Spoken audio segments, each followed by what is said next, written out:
Akka jedhe haceen na yaadataa jirtu moo na dagattan Oromoo ana hacee hundeessaati dhalataa mucaa Amboo utubaa ogeessaati birmataa guyyaa rakkoo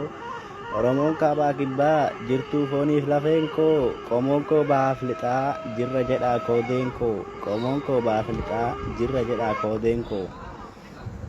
gurra koo biyyoon duuchus ijaan sin arguu dhabee akkam jirtuu jaallan koo jaallan erbuu koo qabee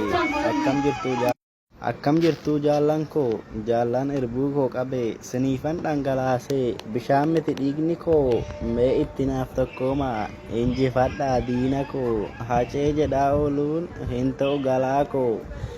bakka siniif buuseera guddifadhaa ilmaan koo bakka siniif buuseera guddifadhaa ilmaan koo